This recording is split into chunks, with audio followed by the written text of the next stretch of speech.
ನಮಸ್ಕಾರ, ನಾನು ಗುರುರಾಜ್, ವಿಜಯಪುರ ಜಿಲ್ಲಾ ನ್ಯೂಸ್ 18 ವರದಿಗಾರ. ಎಲ್ಲಿವರೆಗೂ ಮೋಸ ಹೋಗೋರು ಇರ್ತಾರೋ ಅಲ್ಲಿವರೆಗೂ ಮೋಸ ಮಾಡೋರು ಇದ್ದೇ ಇರ್ತಾರೆ ಅನ್ನೋದಕ್ಕೆ ಉದಾಹರಣೆ ಈ ಸ್ಟೋರಿ ಆಗಿದೆ. ವಿಜಯಪುರ ಜಿಲ್ಲಾ ಪೊಲೀಸ್ ವರಿಷ್ಠಾಧಿಕಾರಿಗೆ ಹೆಸರಿನಲ್ಲೇ ನಕಲಿ ಖಾತೆಯನ್ನು ಸೃಷ್ಟಿ ಮಾಡಿ ಸುಮಾರು 5 ಲಕ್ಷ ರೂಪಾಯಿಯನ್ನು ವಂಚನೆ ಮಾಡಿರುವಂತಹ ಪ್ರಕರಣ ಬೆಳಕಿಗೆ ಬಂದಿರುವಂಥದ್ದು. ಬೆಳಗಾವಿ ಜಿಲ್ಲೆಯ ಅಥಣಿ ತಾಲೂಕಿನ ಓರ್ವ ವ್ಯಕ್ತಿ ಏನಿದ್ದಾನೆ, ಆತ ಈ ಒಂದು ಕೆಲಸವನ್ನು ಮಾಡಿರುವಂಥದ್ದು. ಆತ ವಿಜಯಪುರ ಜಿಲ್ಲೆಯ ಬಬಲೇಶ್ವರ ತಾಲೂಕಿನ ತಿಗಣಿಬಿದಿರಿ ಗ್ರಾಮದ ಓರ್ವ ವ್ಯಕ್ತಿಗೆ 5 ಲಕ್ಷ ರೂಪಾಯಿವರೆಗೂ ಮೋಸವನ್ನು ಮಾಡಿದ್ದಾನೆ. ಈ ಪ್ರಕರಣಕ್ಕೆ ಸಂಬಂಧಪಟ್ಟಾಗ ಈಗ ಆರೋಪಿಯನ್ನು ವಿಜಯಪುರ CN ಪೊಲೀಸರು ಬಂಧಿಸಿದ್ದು.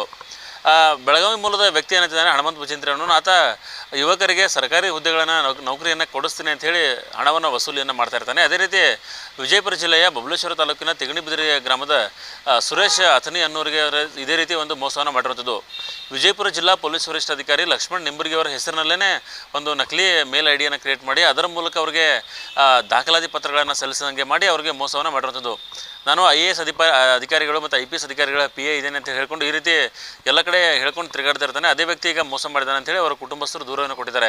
ಸೊ ದೂರು ದಾಖಲು ಮಾಡಿಕೊಂಡಿರುವಂಥ ಪೊಲೀಸರು ತನಿಖೆಯನ್ನು ಮಾಡಿ ಈ ವ್ಯಕ್ತಿ ಬೇರೆ ಯಾರಿಗಾದರೂ ಮೋಸ ಮಾಡಿದ್ದಾನ ಅನ್ನೋದ್ರ ಬಗ್ಗೆ ಸಹಿತ ಆ ಮಾಹಿತಿಯನ್ನು ಕಲೆ ಹಾಕ್ತಿದ್ದಾರೆ.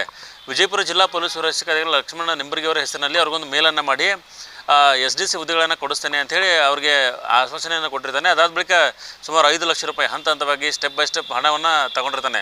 ಅದಾದ ಬಳಿಕ ಬಹಳ ದಿನಗಳಾದ ಬಳಿಕ ಇನ್ನೂ ನೌಕರಿ ಬಂದಿಲ್ಲ. ಆ ರೀತಿ ಅವ್ರ ಕುಟುಂಬಸ್ಥರು ಕೇಳಿದಾಗ ಇಲ್ಲ, ನಿಮ್ಮ ಮಗನಿಗೆ ಶಿವಮೊಗ್ಗದಲ್ಲಿ ನೌಕರಿ ಸಿಕ್ಕಿದೆ ಅಂಥೇಳಿ ನಕಲಿ ಕಾರ್ಡ್ಗಳನ್ನು ಸಹಿತ ಅವ್ರಿಗೆ ಮೇಲ್ ಮೂಲಕ ತಲುಪಿಸುವ ವ್ಯವಸ್ಥೆ ಮಾಡ್ತಾನೆ. ಅದಾದ ಬಳಿಕ ಆ ಯುವಕನನ್ನು ಯಾರು ಸುರೇಶ್ ಅವರಿದ್ದಾರೆ, ಅವ್ರ ಪುತ್ರ ಶಿವಾನಂದನ ಸಹಿತ ಆತ ನಿಮಗೆ ನೌಕರಿ ಬಂದಿದೆ ಶಿವಮೊಗ್ಗ ಜಿಲ್ಲೆಯಲ್ಲಿ ಅಂತ ಕರ್ಕೊಂಡು ಹೋಗ್ತಾನೆ. ಅಲ್ಲಿ ಒಂದು ಸುಮಾರು 3-4 ತಿಂಗಳು ಅಲ್ಲೇ ಇಟ್ಟಿರ್ತಾನೆ. ನಿಮಗೆ ಇವತ್ತು ಆಫರ್ ಲೆಟರ್ ಬರುತ್ತೆ, ಇವತ್ತು ಜಾಯ್ನಿಂಗ್ ಆಗುತ್ತೆ, ನಾಳೆ ಜಾಯ್ನಿಂಗ್ ಆಗುತ್ತೆ. ಈ ರೀತಿ ಉಡುಪಿ ಶಿವಮೊಗ್ಗ ಸೇರಿದಂತೆ ಆ ಭಾಗದಲ್ಲಿ ತರಿಸ್ಕೊಂಡು ಸುಮಾರು 3 ತಿಂಗಳು ಆದ ಬಳಿಕ ಸಹಿತ ಅವ್ನಿಗೆ ಯಾವುದೇ ರೀತಿ ಜಾಬ್ ಸಿಗೋದಿಲ್ಲ. ಆಗಾಗ ಯಾವಾಗ ವಿದ್ಯಾರ್ಥಿ ಯುವಕ ಮನೆಗೆ ಬರ್ತಾನೆ, ಮನೆಗೆ ಬಂದು ನಿಜಾಂಶವನ್ನು ಹೇಳ್ತಾನೆ, ಈ ರೀತಿ ನಮಗೆ ಮೋಸ ಆಗಿದೆ, ನಮ್ಗೆ ಯಾವುದೇ ರೀತಿ ನೌಕರಿಗಳನ್ನು ಕೊಟ್ಟಿಲ್ಲ, ಸುಳ್ಳು ಹೇಳಿದ್ದಾರೆ, ಇವರು ಹಣವನ್ನು ವಸೂಲಿ ಮಾಡಿದ್ದಾರೆ ಅಂತೇಳಿ. ಅದಾದ ಬಳಿಕ ಸುರೇಶ್ ಅಥಣಿಯವರು ತಮ್ಮ ಸ್ನೇಹಿತರ ಮೂಲಕ ವಿಜಯಪುರ ಪೊಲೀಸರನ್ನು ಸಂಪರ್ಕಿಸಿದ ಬಳಿಕ ಈ ಪ್ರಕರಣ ಬೆಳಕಿಗೆ ಬರುತ್ತೆ. ಅದರಲ್ಲೂ ಜಿಲ್ಲಾ ಪೊಲೀಸ್ ವರಿಷ್ಠಾಧಿಕಾರಿಗಳ ಹೆಸರನ್ನೇ ಈ ಪ್ರಕರಣದಲ್ಲಿ ಆರೋಪಿ ಬಳಸ್ಕೊಂಡಿರೋದ್ರಿಂದ ಪೊಲೀಸರು ತನಿಖೆಯನ್ನು ತೀವ್ರಗೊಳಿಸಿರುತ್ತದೆ. ಅಸಮಿನ ಏನು ಈ ವಸೂಲಿಯನ್ನು ಮಾಡಿದ್ದಾನೆ ಅಂತ ಆರೋಪ ಹೊತ್ತಿರುವಂಥ ವ್ಯಕ್ತಿಯನ್ನು ಬೆಳಗಾವಿ ಜಿಲ್ಲೆಗೆ ಹೋಗಿ ಕರ್ಕೊಂಡ್ಬಂದು ಆತನಿಗೀಗ ಅವನ ಕಡೆಯಿಂದ ಹಣ ವಸೂಲಿ ಮಾಡುವಂಥದ್ದು ಮತ್ತು ಆತನ ವಿರುದ್ಧ ಕೇಸನ್ನು ಸಹಿತ ಈಗ ದಾಖಲನ್ನು ಮಾಡಿ ತನಿಖೆಯನ್ನು ನಡೆಸ್ತಾ ಇದ್ದಾರೆ. ಕೇವಲ ಈ ವ್ಯಕ್ತಿಯೊಬ್ಬ ಮಾತ್ರ ಅಂತಲ್ಲ, ಬೇರೆ ಬೇರೆ ಜನರಿಗೂ ಈ ರೀತಿ ಮೋಸ ಮಾಡಿರ್ಬೋದು ಅನ್ನೋ ಕಾರಣಕ್ಕೆ ಇನ್ನೂ ಹೆಚ್ಚಿನ ತನಿಖೆಯನ್ನು ನಡೆಸ್ತಾ ಇರೋದು. ಈ ಪ್ರಕರಣದಿಂದ ಒಂದು ಬೆಳಕಿಗೆ ಬರುವಂಥ ಏನಂದರೆ, ಜನರು ಎಲ್ಲಿವರೆಗೂ ಮೋಸ ಹೋಗ್ತಾರೋ ಅಲ್ಲಿವರೆಗೂ ಈ ರೀತಿ ಮೋಸ ಮಾಡೋರು ಇದ್ದೇ ಇರ್ತಾರೆ ಅಂಥೇಳಿ. ನೋಡಿ, ಯಾರಿಗೂ ನೌಕರಿಯನ್ನು ಸರ್ಕಾರದ ನೌಕರಿಯನ್ನು ಕೊಡಬೇಕಾದ್ರೆ ಸರ್ಕಾರದಿಂದಲೇ ಕೆಲವೊಂದು ಕ್ರೈಟೀರಿಯಾಗಳಿರುತ್ತೆ, ಎಕ್ಸಾಮ್ಸ್ ಇರುತ್ತೆ, ಅದರ ನೇರ ಸಂದರ್ಶನ ಇರುತ್ತೆ. ಈ ರೀತಿ ಬೇರೆ ಬೇರೆ ಸರ್ಕಾರದ ನಿಯಮಗಳೇ ಅದರಲ್ಲಿರುತ್ತೆ. ಆ ನಿಯಮಗಳ ಪ್ರಕಾರನೇ ಸರ್ಕಾರಿ ಹುದ್ದೆಯನ್ನು ಕೊಡ್ಲಿಕ್ಕೆ ಬರುತ್ತೆ. ಈ ರೀತಿ ಯಾವುದೋ 3ನೇ ವ್ಯಕ್ತಿ ಬಂದು ಸರ್ಕಾರದ ಹುದ್ದೆ ಕೊಡಿಸ್ತೀನಿ ಅಂತಂದರೆ ಅದು ಸಾಧ್ಯನೇ ಇಲ್ಲ. ಯಾಕಂದರೆ ಸರ್ಕಾರದ ಹುದ್ದೆ ತಗೊಳ್ಬೇಕಾದ್ರೆ ಸುಮ್ಮನೆ ಆಗಲ್ಲ. ಮತ್ತು ಯಾವುದೇ ಒಂದು ಇಲಾಖೆಗೆ ಒಂದು ನೌಕರನನ್ನು ನೇಮಕ ಮಾಡ್ಕೋಬೇಕಾದ್ರೆ ಒಂದು ವ್ಯವಸ್ಥೆನೇ ಇರುತ್ತೆ. ಆ ವ್ಯವಸ್ಥೆಯನ್ನು ಬಿಟ್ಟು ಬೇರೆ ವ್ಯವಸ್ಥೆಯಿಂದ ಮಾಡ್ತೀನಿ ಅಂತ ಹೇಳಿ ಸಾಧ್ಯನೇ ಇಲ್ಲ. ಈ ರೀತಿ ಯಾರಾದರೂ ನಿಮಗೆ ಹೇಳಿದ್ರು ಸಹಿತ ನಂಬಕ್ಕೆ ಹೋಗ್ಬೇಡಿ. ಯಾಕಂದರೆ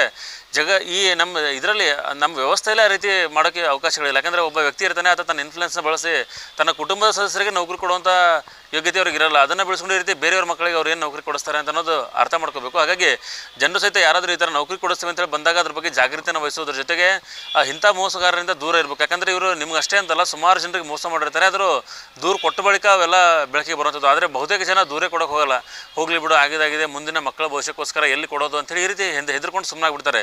ಇಂಥವರೇ ಇವರಿಗೆ ಬಂಡವಾಳ ಆಗಿರುವಂಥದ್ದು. ಯಾರು ಅಂದರೆ ಈ ರೀತಿ ಕಂಪ್ಲೇಂಟ್ ಕೊಟ್ವಿ, ಮಕ್ಕಳ ಭವಿಷ್ಯ ಹಾಳಾಯ್ತು ಅಂದರೆ ಹೇಗೆ ಅನ್ನೋ ಕಾರಣಕ್ಕೆ ಕೆಲವರು ದುಡ್ಡು ಹೋದರೂ ಸುಮ್ಮನಾಗ್ಬಿಟ್ಟಿರ್ತಾರೆ. ಸೊ ಮತ್ತು ಇನ್ನೂ ಆ ದುಡ್ಡಿಗೆ ಆಧಾರ ಸಹಿತ ಇರಲ್ಲ. ಅಂದರೆ ಅವರು ಕ್ಯಾಶ್ ತೊಗೊಂಡಿದ್ರೆ ಏನೂ ಆಧಾರ ಇರೋದಿಲ್ಲ. ನೀ ಯಾಕೆ ಕೊಟ್ಟೆ ಅಂತಲೂ ಪೊಲೀಸರು ನಾಳೆ ಎನ್ಕ್ವೈರಿ ಮಾಡೋರು, ನೀ ಯಾಕೆ ತೊಗೊಂಡೆ ಅಂತಲೂ ಎನ್ಕ್ವೈರಿ ಮಾಡೋರು. ಸೊ ಹೀಗಾಗಿ ಈ ಎಲ್ಲ ಆಯಾಮಗಳಿಂದಾಗಿ ಕೊಟ್ಟವರು ಸುಮ್ಮನಾಗ್ಬಿಡ್ತಾರೆ, ತೊಗೊಂಡವ್ರಿಗೆ ಇದೊಂದು ರೀತಿ ಮತ್ತೆ ಇನ್ನೊಬ್ಬರಿಗೆ ಮೋಸ ಮಾಡೋಕ್ಕೆ ಪ್ರೇರಣೆ ಕೊಟ್ಟಂಗಾಗುತ್ತೆ. ಹಾಗಾಗಿ ಯಾರು ಸಹಿತ ಇಂಥ ಪ್ರಕರಣಗಳಲ್ಲಿ ಏನು ಯಾರಾದರೂ ನೌಕರಿ ಕೊಡಿಸ್ತಾರೆ ಅಂಥೇಳಿ ನಂಬಬಾರದು. ಹಾಗಾಗಿ ಇದೊಂದು ಎಚ್ಚರಿಕೆ ಗಂಟೆ ಆಗಿರುವಂಥದ್ದು.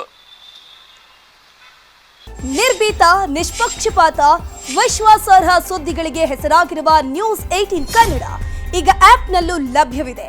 ದಯವಿಟ್ಟು ಇಲ್ಲಿರುವ QR ಕೋಡ್ನ ಸ್ಕ್ಯಾನ್ ಮಾಡಿಕೊಂಡು ಆಪ್ ಡೌನ್ಲೋಡ್ ಮಾಡೋದಕ್ಕೆ ಮರಿಬೇಡಿ. ನಿಮ್ಮ ಬೆಂಬಲ ಹೀಗೆ ಸದಾ ನಮ್ಮೊಂದಿಗಿರಲಿ. ಧನ್ಯವಾದ.